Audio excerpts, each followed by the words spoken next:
Welcome to another episode of Remap Radio. I'm your host, Rob Zachney, and this is episode 98 for June 20th, 2025. Today we are joined by Chia Contreras. Hello. Patrick Klepek. Sure your name's not Shelley? That's what it said on the UPS signing. It's here, though. It's finally here. Shelley's here. We're on stream, and I'm like, oh, God, go get your Switch 2. Shelley signed for it. And this, like, this face on God, I'm like, who's Shelley? Fuck is Shelley? You've got a Switch 2. Like, what? Your package has been delivered. How? Says someone. Hey, you wanna play another demo for 10 minutes? Yeah. Where is it? No one else is in this house. This is why I'm worried. Ask Shelley. Wait, ask who? This is what it says. It says Shelley signed for it. That's not even anyone in my building. Oh, they might have dropped it off at the dollar store. Okay, hold on. Well, yeah. Okay. How about all right? I'm putting 10 minutes on the clock. The drifter. Add the drifter. I didn't know. Did you ever find out? Wait, so somebody signed for it? You don't know who, but you got it anyway. Yeah. Okay. Some of the delivery services in my area have decided to not even try to ring the doorbell and simply go to the $1 store that's like in the middle of the block and just drop everyone's packages there. I don't know when they all decided. Is that they're an authorized using a pickup place? Wait, they're using a dollar store or a bodega? No, it's a dollar store.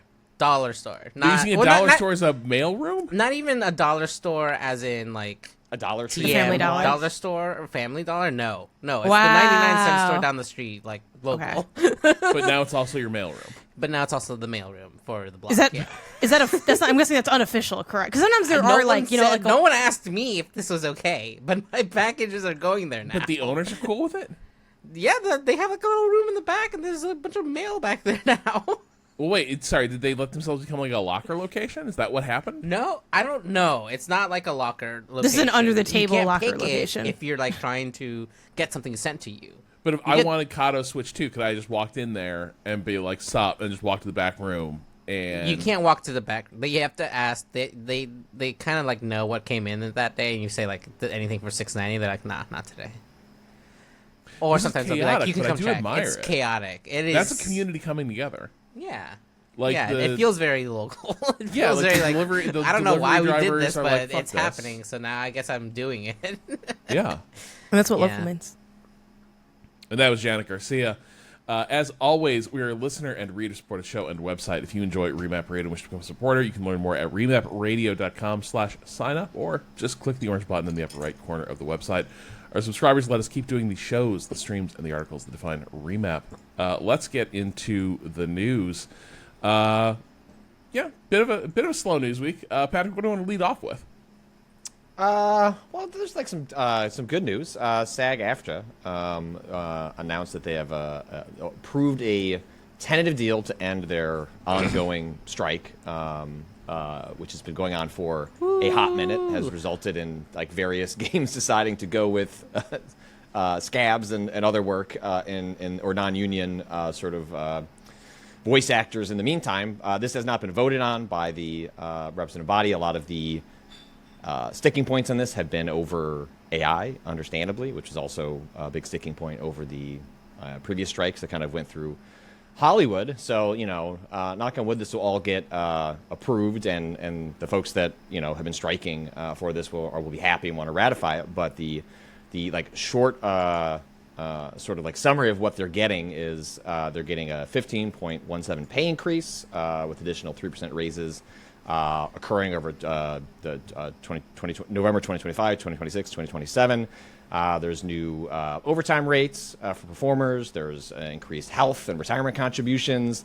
And crucially, for a lot of stuff that we talk about here, there are some new rules around AI. So reading from this PocketGame.biz story, quote, the new contract secures key protections on AI requiring informed consent for various uses and allowing performers to suspend consent for digital replica use during strikes. It also sets minimum pay rates for digital replica use, boosts pay for chatbot voice work, and ensures extra payments when visual performances are reused in other games. I mean, I guess if you were hoping the strike was going to call for no AI, that's not where this ended up. I think this is a strike that was based around being a little more pragmatic about the direction a lot of this stuff is going. Look at Darth Vader, Fortnite sort of stuff. Like, that is kind of the direction a lot of this stuff is going for, not for better and for worse, mostly for worse, but certainly towards status quo. And I think it was reasonable for this strike, for these union members to ask for protections and compensation. Like, if you're going to, I think that a lot of the big worry was like, oh, what was the thing like Marvel got in trouble for some, or at least was called out for some years back, where it's like they were hiring extras to be in their films so they could then they would have you sign a contract, they would scan you and then insert you as an extra for free in other films and not have to like pay for extras or pay you again. So I think a lot of what's built around here is a sense of, all right, if you're going to use me, I should be compensated. And if I go on strike, I think what's really interesting here is your digital rep. Like, if you signed over, like, hey, as part of this contract, you're getting a digital version of me that can be used in other instances. If I go on strike, so does the digital replica version of myself. So probably, like, it's a little unsatisfying, probably for everybody, which is usually where this stuff ends up. But I think it's it may be a sobering look at the state of play, but I'm glad that they were able to find some meaningful restrictions and benefits for themselves, like not just financially, but also around how their performances are used and extended and duplicated and cloned and put into, as we see here, chatbots. This is a tentative agreement, right? Yeah, the strike ended on June 11th, which is why you may have seen suddenly on social media, if you follow a lot of performers, suddenly being like, I was this character in like Dragon Age the Veilguard last year. Because part of what they did alongside the strike was not actively promote work that they might have done. There were provisions where they could continue to perform and record in like performances that were already signed while the strike was ongoing. But part of the agreement with that was then to not actively promote the work when it was released. So July 9th, so in the coming weeks, is when this will actually be voted on.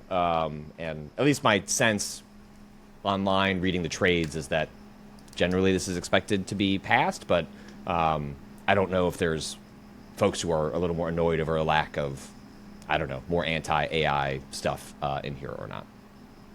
In theory, if there's enough people, because this is the step where the rest of the union has to vote on it, right? Yeah.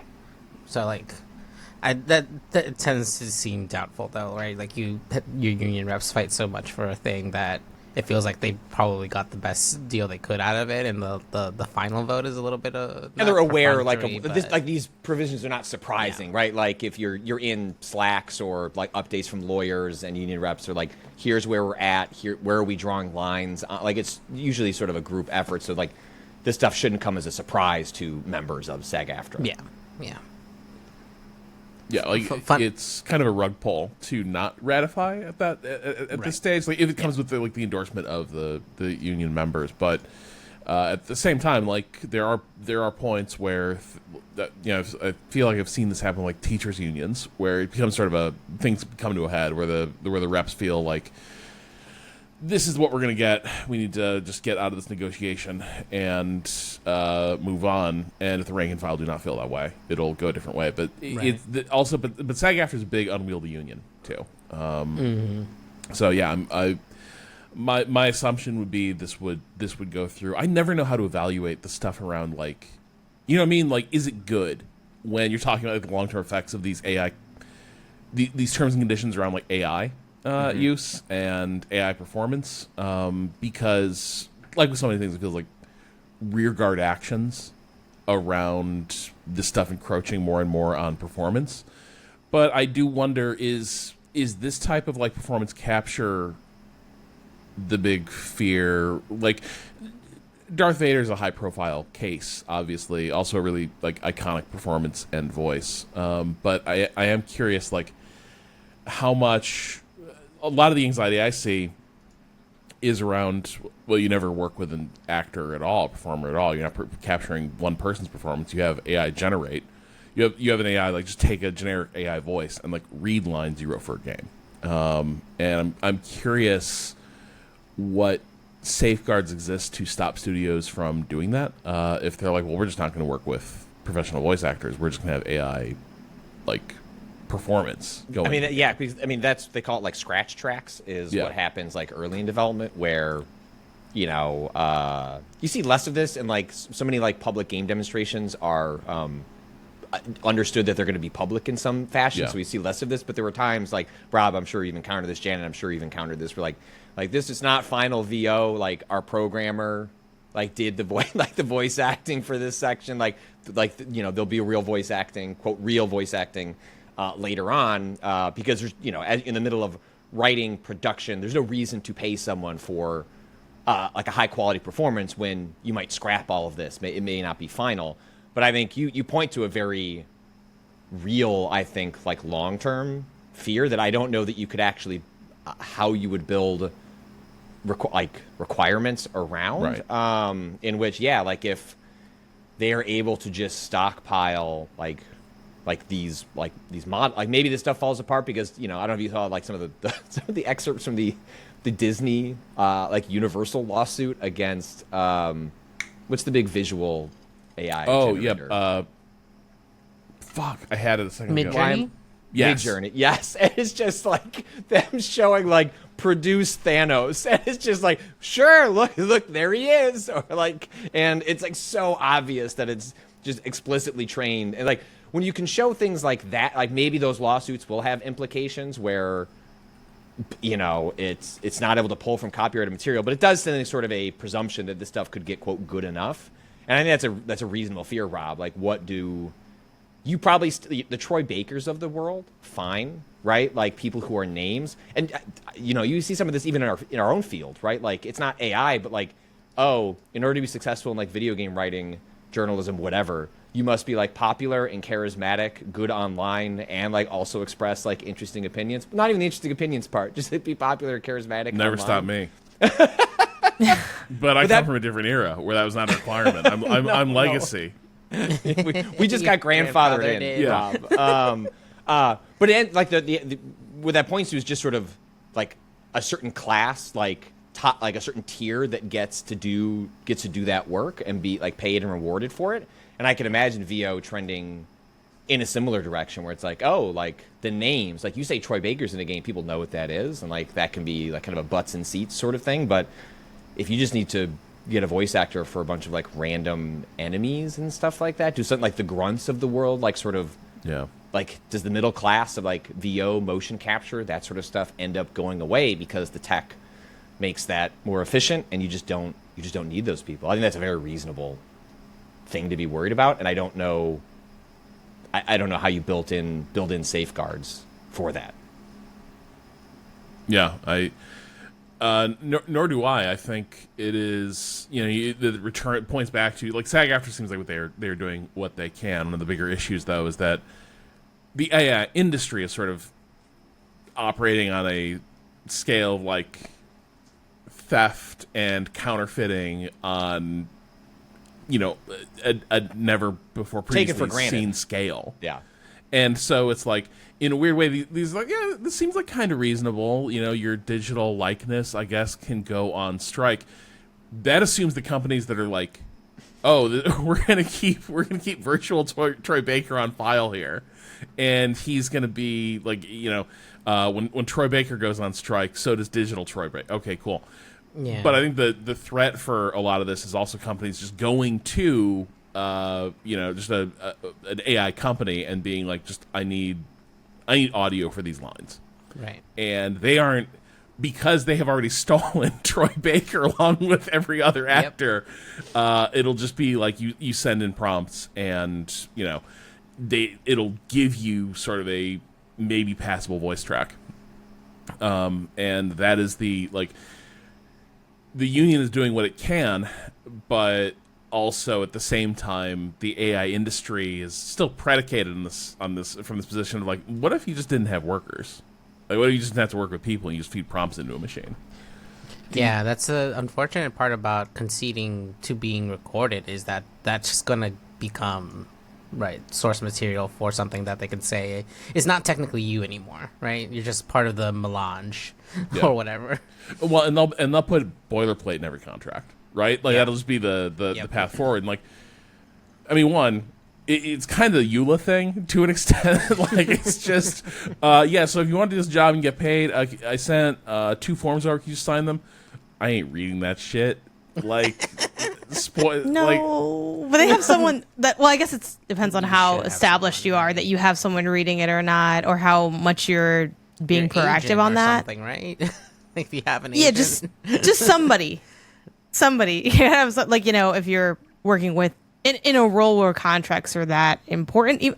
I guess some people would argue that every role contracts are important, but I think something like this where it's like your likeness and these other things involved, I imagine that people would be a little bit more on the side of coming over that. I think as far as like what you guys are asking with the like what does it mean for just using like AI in general? I think we really are sort of like fingers crossed that like it's just never quite very good, that people can just kind of clock it and be kind of, I don't know, displeased by it. And I think it depends on how small like Patrick, to your point with our grunts just gonna all be like AI'd because they're like pretty unnoticeable. I think that's probably pretty passable, but I do think back to the like, granted it's not the same kind of AI, but like the text to speech AI that got forgotten in Prince of Persia, The Lost Crown, and everyone's like, hey, what's with this? And they're like, oops, we like forgot it in there. And that's just genuinely a mistake. But I think that character is a small character. It's a tree that speaks only a couple lines, but people noticed it. So I don't know. I think I don't know how much of a problem it could end up being, but it's also one of those things where if it's in a game where you're not looking for interactivity, because part of like what with Darth Vader, the reason Darth Vader was like a big L is because it was like an interactable. It was like, oh, what if it's ChatGPT but make it Darth Vader? And they're like, okay, well obviously everyone's gonna like do the verbal version of like drawing dicks with something. Yes, it is the verbal version of people like if you give them a tool to make something phallic, they're gonna make it. And we've seen that a bunch of games, and I feel like now we're gonna be seeing that with these like pseudo AI chatbots inserted. So it's kind of there's like 2 things happening. Yeah, of people just drawing a penis is. I feel like it is to like say a slur because I feel like the point of the no longer probably, TTP, time to penis, time to slur is the new measure. Yeah, I think so a little bit because it's like how can you be a little shit within a designer's work? I think is with the underlying thing. Yeah. Obviously, it's more nefarious in the latter because of like the social implications versus like no one's really harmed by someone drawing a dick, except for the if you watch Superbad, that people can be harmed by people just drawing a bunch of penises. So it can happen. It's just unlikely. The Troy Baker thing is an interesting point too, just specifically him as an actor. So I think this is an example where look, Baker gets dunked on for totally legitimate reasons all the time, and yet my man turned in one of the coolest fucking performances as Harrison Ford in that Indiana Jones game. And that is a lot of work and talent to pull that off seamlessly. In 10 years, would Troy Baker be hired to do Harrison Ford in an Indiana Jones game? Or would they just do what they did with Darth Vader? And it's like, well, right, the voice bot can get us there. Like, what do we need Troy Baker to put in all this time and effort to get 98% there, where like nobody's really going to know the difference? I appreciate it as someone like I think it's really cool and probably results in a better performance. But I'm hard pressed to like sit here and say in 10 years they would hire Troy Baker to do a sequel to that game. So I think in those cases, like I think the high profile parts of it, I think from the prestige standpoint, they will continue. Troy Baker will get work to do things like this, because then you can make it a talking point. Like, look what we're not just like replicating like Harrison Ford's voice, but like we're channeling Harrison Ford. There's some prestige from it. It is a cool talking point. But hang on, I just need to grab a poodle real quick, and then I'll complete that thought. I also need to get a shorter cable for my headphones. They wrap around the Oh no. Oh wait, it seems like the dogs have settled. All right. They have heard to you were fight on their coming. way up the stairs. Tilly does not let Mina ascend the stairs. And then Mina eventually tries to blitz up the stairs, and Tilly chews her ears, and then they fight. And then it's all good. Anyway, so I think from the prestige standpoint, because it's a fun talking point, Troy Baker is Indiana Jones. He's doing an incredible performance, like channeling Harrison Ford. I think those situations continue to exist because at that type of production, it's a cool talking point. It can become part of the marketing. I think the danger in a lot of these cases is there's a lot of dialogue in games that does not need to be particularly more engagingly performed than like directions from Siri. You know what I mean? Or like in playing strategy games, RTSs. I think there's a lot of "Yes, Commander," "On my way." A lot of lines like that, where I can just imagine them being like, "Well, we could hire an actor, but like, it's just need neutral sounding masculine voice, neutral sounding feminine voice." Oh, but they brought back the person who did that for the Command and Conquer remasters that like we really liked.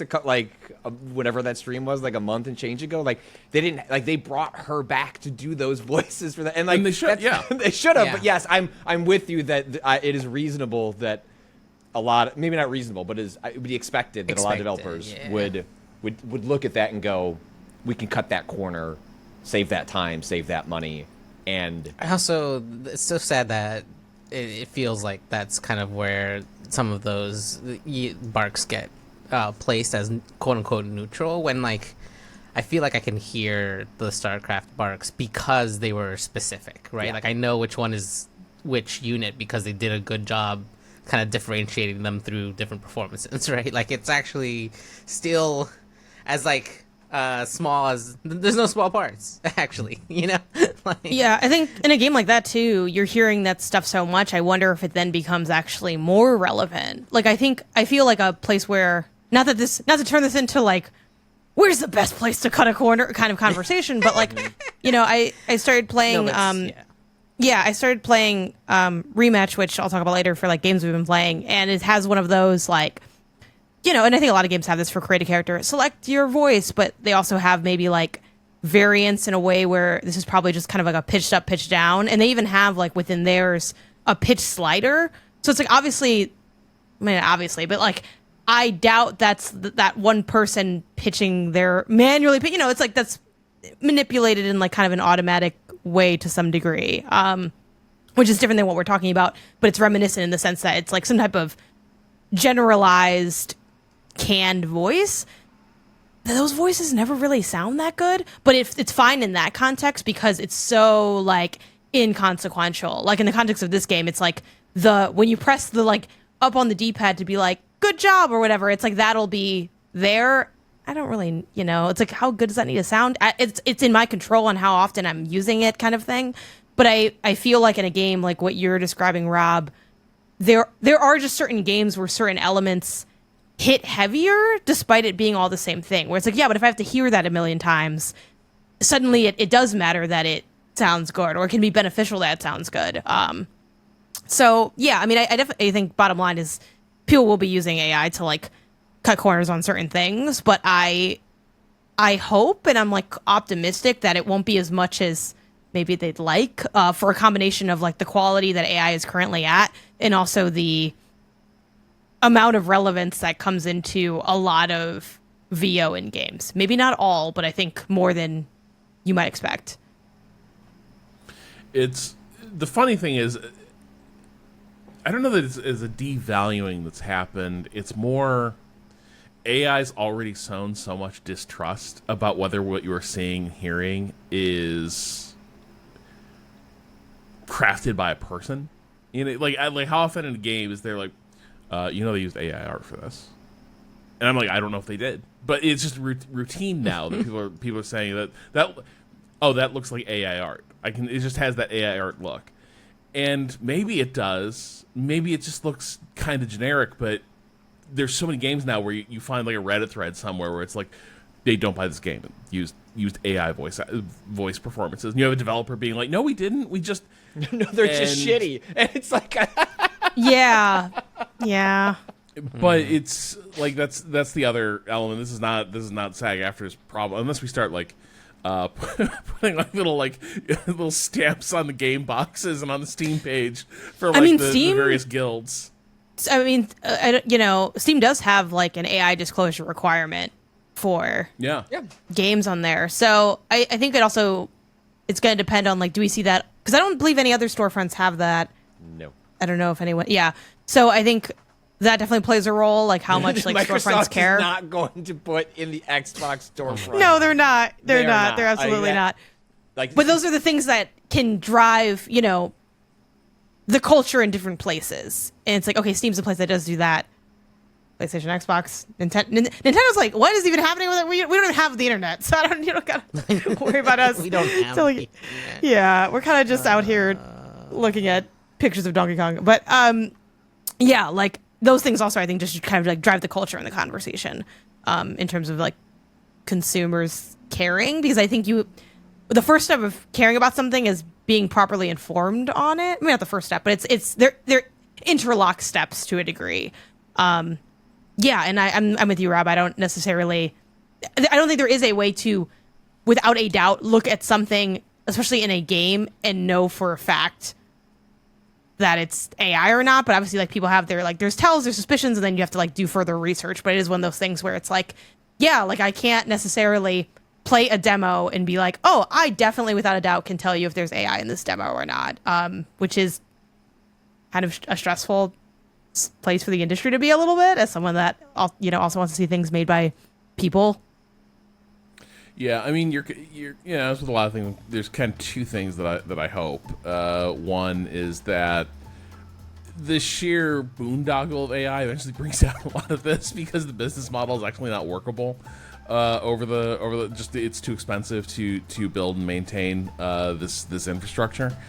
The other thing is that, and I'm very not optimistic about this, but that is an industry that could just get torched by changes in regulations like overnight.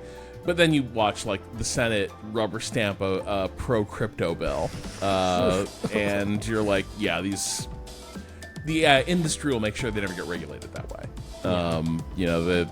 They will put their thumb on the scale and make sure that the crime is legal bill sails through. The crypto guys are the AI guys, yeah, right? Like they're the same bucket. You take off the mask, it's the same guy underneath. Yes. Mark Andreessen, God damn it, get out of here! I don't want you anymore.